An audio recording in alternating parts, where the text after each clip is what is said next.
Good evening, everybody. It is Monday, August 7th, 2023. It is the latest installment of SportsTalk Live with your host, myself, as always, Nick Burt. We got some good things to talk about today. We got some bad things to talk about. We're starting to, pick up steam here a little bit. Things are starting to get rolling in the sports world. The football is, it's dripping back into our lives slowly.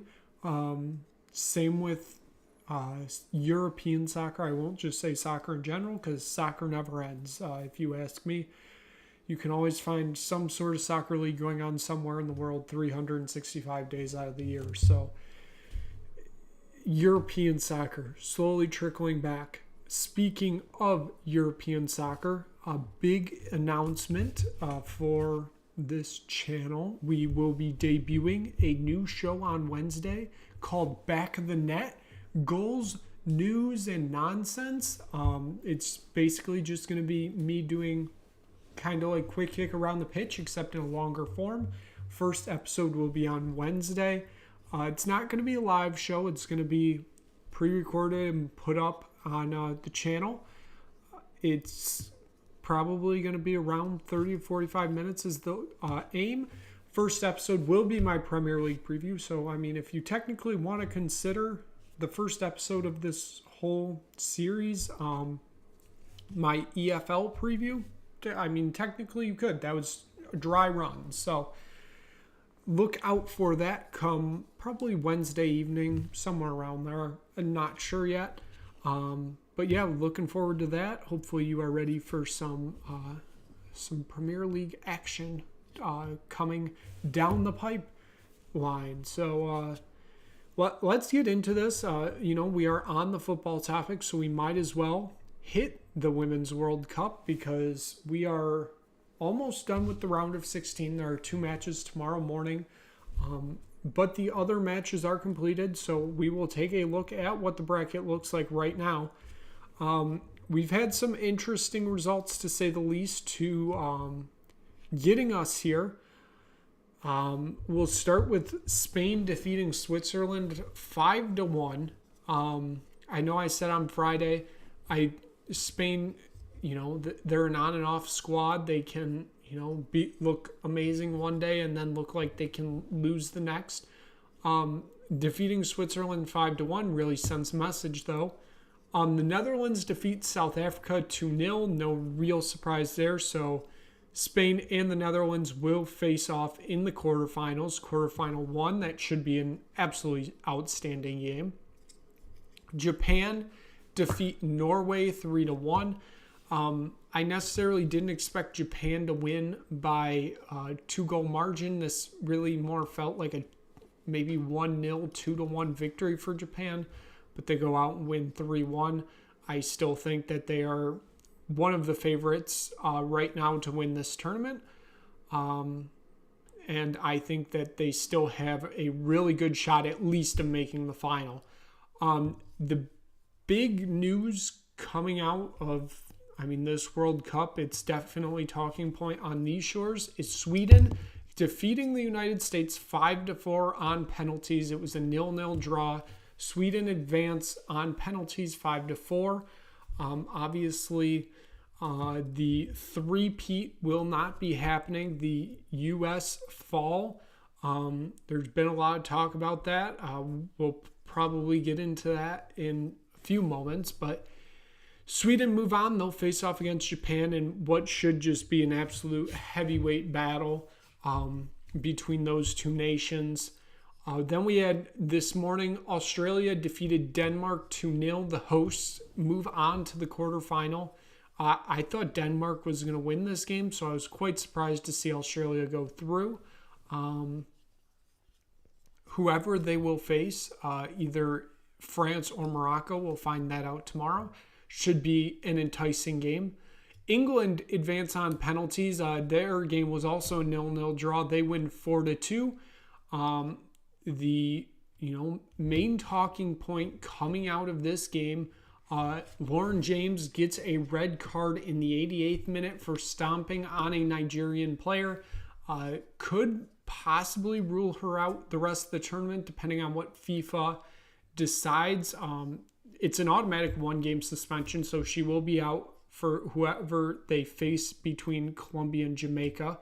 But FIFA can always, add on to that, and they could just make it to the end of this tournament. So that is a major talking point for the England women's team right now. It will be interesting to see how Serena Wegman replaces her in the lineup, as she has been a crucial fixture in the starting 11 for England. So might as well just kind of, drop that to the side.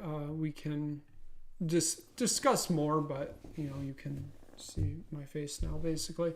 Obviously, the main talking point coming out of this round of 16 is the U.S. leave the tournament quite early. Their quickest exit in Women's World Cup history comes at the hands of a Sweden team, which, although it's not the same team, they also defeat them. I believe it was in the round of 16 in Rio 2016 for the Olympics. That started a whole thing, because I believe that was the lowest that they've ever finished in an Olympics. I kind of went over this on Friday. It seems more like a 50-50 split, I'd say, of blame here. 50% it goes on Vlatko Ananovsky, the head coach, who I'm surprised hasn't been sacked yet. His tactics were just absolutely baffling at some points. They didn't look comfortable out there. They didn't, there was no set game plan. Vladko's also, just pure hatred of substitutions is wildly beyond belief. It really felt like he made one substitution the whole tournament. That's what it felt like. He did make more than that, probably. I think he might have made one a game, so it might have been 4. Again, that number could be wrong. That's what it felt like. It was like pulling teeth to get him to make a substitution. You had players out there that were playing for 90 plus minutes and their legs just looked dead. At some points, you got to start making substitutions to keep the fresh legs out there and keep, going at the net to try to get a goal. And Vlatko kind of just froze in the moment and just didn't do anything, it seemed. But then the other 50% is obviously on the players. It's not a 100-0 split between the two, because, it's equal parts on them. I believe this U.S. team, they didn't look good at all this whole tournament. They didn't have one good game where they put in a full 90 performance, I believe. Again, partially that was because of tactics. But if you're a player, at some point you got to figure out how to work within the tactics to do the best for your team to try to get a win. I don't think that was out there for the U.S. It's not unbelievable that they're out at this stage, given how they played this World Cup, yet some people seemed absolutely baffled that they didn't even make it to the semis, which clearly shows they weren't watching this tournament. Again, this is probably just a resetting point for the U.S. It's a closing of a chapter, I would say, I'd assume, since I'm assuming Vlatko's going to get sacked eventually. If he doesn't, I wouldn't be surprised, because it's U.S. Soccer also. They rehired Greg Berhalter. So, I don't know. This seems like it should be a resetting point for this whole national team, but it easily could not be, because U.S. soccer's inept and just doesn't do what is right normally. So, like I said, the other news was the Lauren James red card. It was a red card, if we're honest. It was the most unintentional, intentional looking stomp you've ever seen. It wasn't like a Ndamukong Suh just like absolutely stomping like right on the back. It was like I just stepped too short and just stepped on your back kind of. I don't know. Like I said, it was a deserved red card. VAR made the right decision. Now the real question is, what does FIFA decide, and do they extend this red card penalty for more than just what would be a quarterfinal game? Like I said, France-Morocco, that should be a great game tomorrow morning. Colombia-Jamaica, I mean, those are two teams that are going to look to dethrone England. I don't know if either of them can do it, but should be another intriguing game. So both games tomorrow morning looking very intriguing. Given that, that's going to wrap up the Women's World Cup segment. And we'll move on. We did have football over the weekend. As you know, it's Monday, so it's time for your CFL recap. So starting off with Thursday's game, one of the most surprising results I've seen this season. The BC Lions travel to Winnipeg, face off against the Blue Bombers. The Winnipeg Blue Bombers drop a 50-burger on the BC Lions, defeat them 50-14. An absolutely stunning result. In my mind, I figured this game would be so much closer than it turned out being. 50-14, that's just... You can't give up 50 points and still think I had them second in the power rankings. Obviously, those are going to change this week with BC falling, but just an absolute off day by the BC Lions defense, and they usually don't have those, so I was quite surprised to see that result. Friday night, we had the Toronto Argonauts. They traveled to Calgary to face off against the Stampeders. Stampeders pull off a 20-7 victory, which means the Argonauts are no longer unbeaten. There are no unbeaten teams left in the league. Only the Elks, who haven't won a game yet, still have a 0 in a win or loss column. All teams still have technically a 0 in the tie column, but just an amazing performance by the Stampeders. Congrats to them. They break the Argonauts' winning streak. It's a win they desperately needed. They were sitting at 2-6, I believe it was, 2-6 or 2-7. So a very desperate win for them, given how the bottom half of the West is playing out right now. So big win for Calgary. Keeps them, within arm's race, basically. It also shows that they can win games against big teams like the Argonauts. So big win for the Stampeders. So on Saturday, we had the Montreal Alouettes. They traveled to Hamilton to face off the Tiger Cats. They walk away with the win, 27-14. I don't know what to think of this Tiger Cats team. It seems like every other week, it's a different team that shows up. One week, it's a team that pulls off an amazing victory against the Ottawa Red Blacks. The next week, it's a team that barely shows up against Montreal. I don't know what is next for this Tiger Cats team. They're kind of in a spot similar to the Elks where I don't know what's next for them now. Hamilton has, won some games this year compared to Edmonton, so they're in no way, shape, or form in the same form as Edmonton, but they're just kind of in a spot right now where you don't know what to think of them, and I think they got to figure that out sooner rather than later because, it is a 3-horse race between the other 3 teams minus Toronto in the East to get that second playoff spot. They can all easily get it. They can all easily lose it. So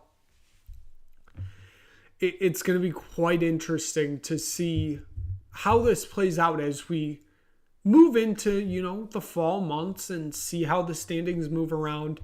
And then finally, in the last game of the weekend last night, the Ottawa Red Blacks face off against the Saskatchewan Roughriders in Saskatchewan. The Roughriders pull off a 26-24 victory with a Brett Lothar game-winning field goal with right around 30 seconds left after a few very, very questionable calls by Craig Dickinson, going for it on 3rd and 1 from your own 19 with 2 minutes left, basically, and not getting it. That was not great.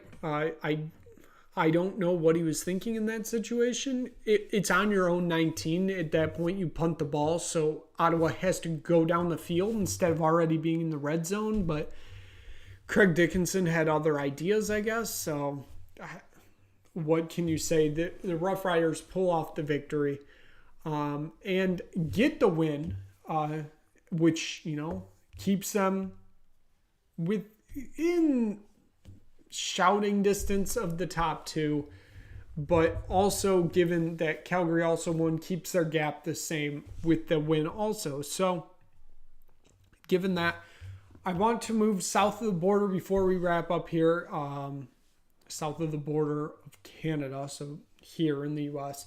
Conference realignment fallout. Nobody's moved yet, but I mean the rumor mill is still flying. Stanford, Cal, Washington State, and Oregon State still without a technical home right now. They're still in the Pac-4.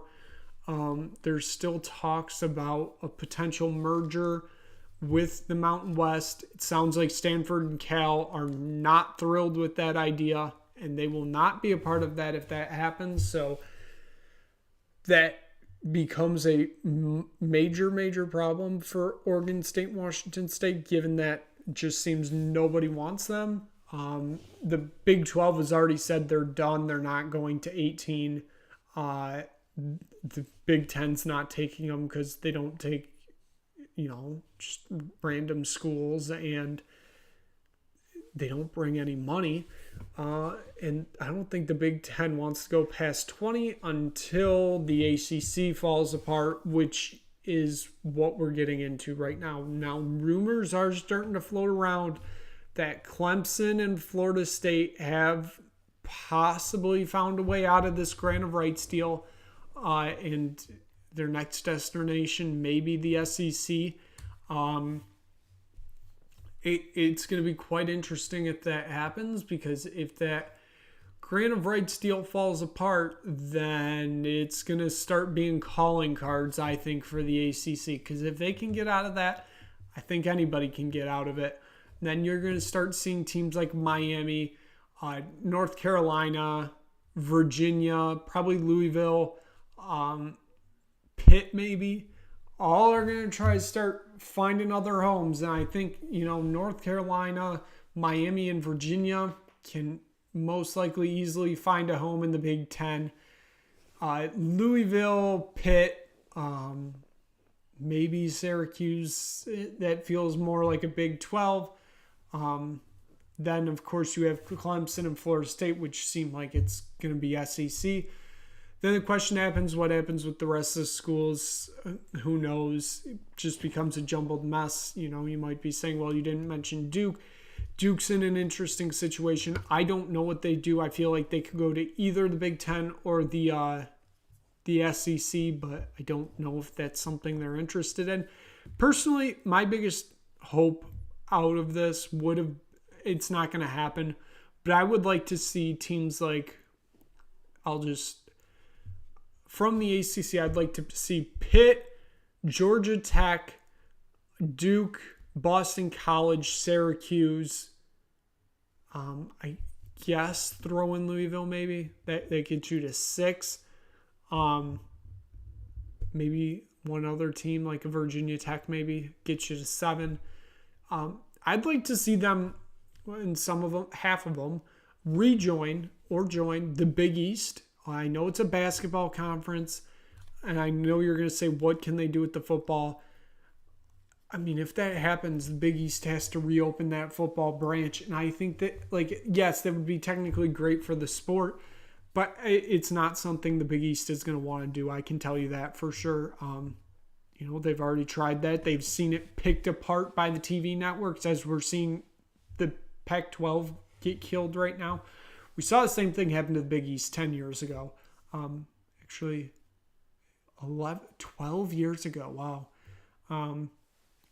We saw the Big East get picked apart, and I don't think the Big East wants to do that again, which is why I don't believe that they're going to be going back into football, because that's just going to make things so worse. But, I mean, that would be such an entertaining conference for basketball. And, yes, the football would most likely be lackluster, but that basketball in that conference would be absolutely insane. Once again, it's not going to happen, but man can dream. So given that, I'm going to wrap it up there. Thank you so much for watching. We discussed a lot today within our 20-ish minutes that we did this. Don't forget, Wednesday at some point, the first/second episode of Back of the Net will be hitting this YouTube channel. So make sure you tune into that for a Premier League preview. And I hope that I'll see you guys tuning in, and we will be back. Well, not a live session on Wednesday, but we'll be back live on Friday, but you'll see me back on Wednesday. So thank you so much for tuning in. And once again, I guess I'll see you back here